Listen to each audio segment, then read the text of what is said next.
Kita lanjutkan ayat ke-17.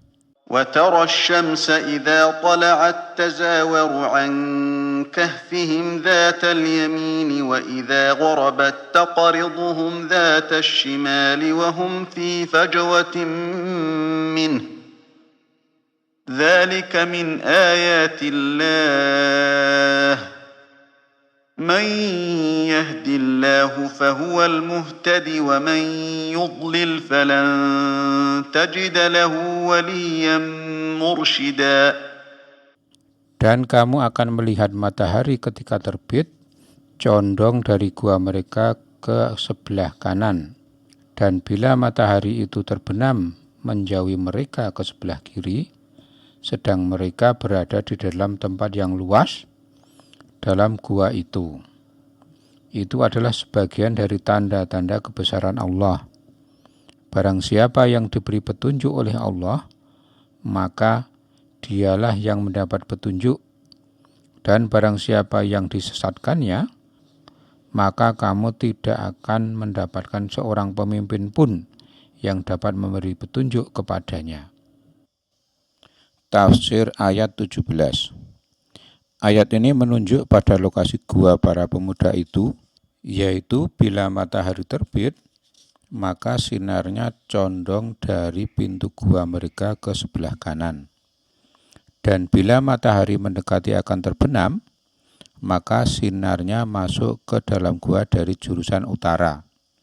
Sedang mereka berada dalam tempat yang masih luas, yang memungkinkan badan mereka tidak terkena sengatan matahari. Itu semua adalah sebagian dari tanda-tanda kebesaran dan kekuasaan Allah, yang telah memberi ilham kepada pemuda-pemuda itu berlindung di dalam gua yang mendapat sinar matahari dan udara yang segar, sehingga tubuh pemuda-pemuda itu tetap segar, walaupun mereka tertidur selama 309 tahun atas kehendak Allah dan kekuasaannya.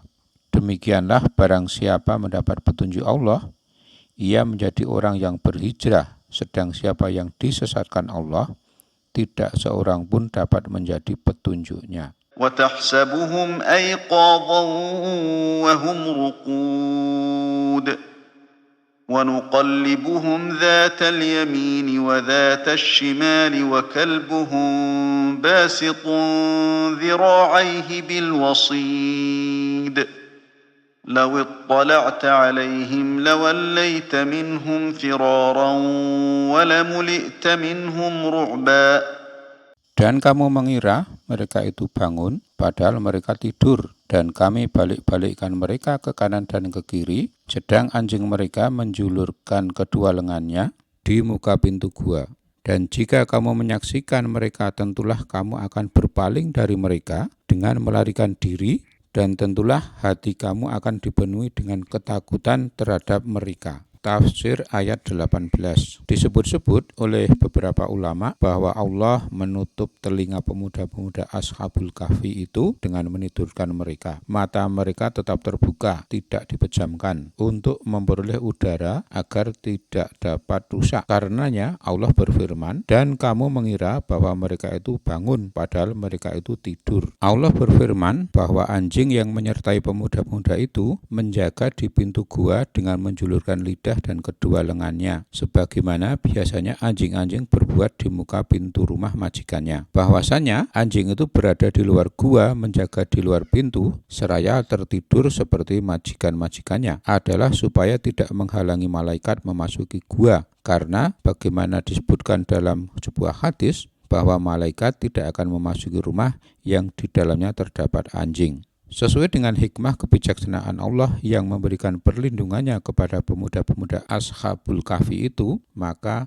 suasana dan pemandangan gua itu dengan pemuda-pemuda yang tertidur di dalamnya, anjingnya yang galak yang menjulurkan lidahnya menjaga di muka pintu, telah dijadikan demikian seram dan angker sehingga menimbulkan rasa takut bagi orang yang menyaksikan atau mendekatinya, dan dengan demikian terhindarlah pemuda-pemuda yang soleh itu dari gangguan orang-orang yang jahat dan tangan jahil, sampai tibalah saat Allah menentukan takdirnya menjaga mereka itu dari tidurnya. وكذلك بعثناهم ليتساءلوا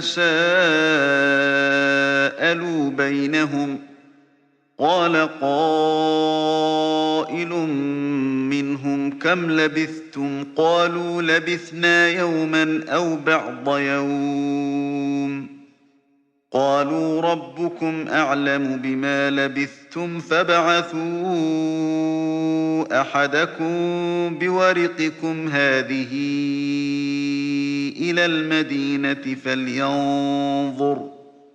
فلينظر أيها أزكى طعاما فليأتكم برزق منه وليتلطف ولا يشعرن بكم أحدا.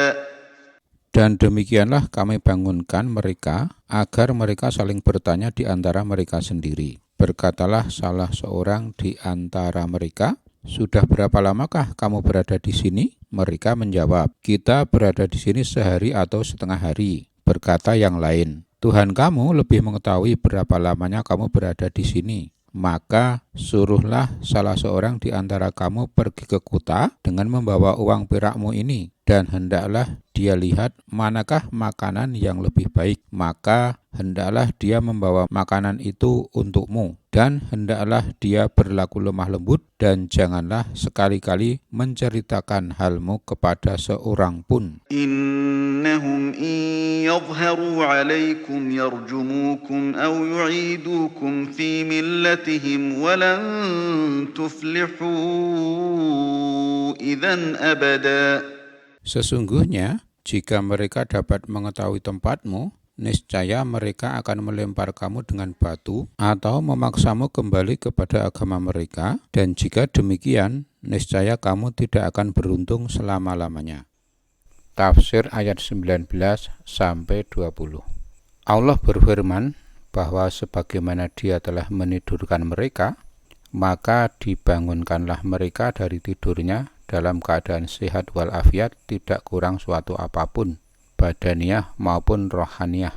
Walaupun mereka dibangunkan setelah 309 tahun tertidur pula tanpa makan dan minum, sebagai suatu mukjizat dan tanda kebesaran serta kekuasaan Allah yang tidak ada batasnya atau taranya. Mereka saling bertanya setelah dibangunkan oleh Allah, "Berapa lamakah kamu tertidur?"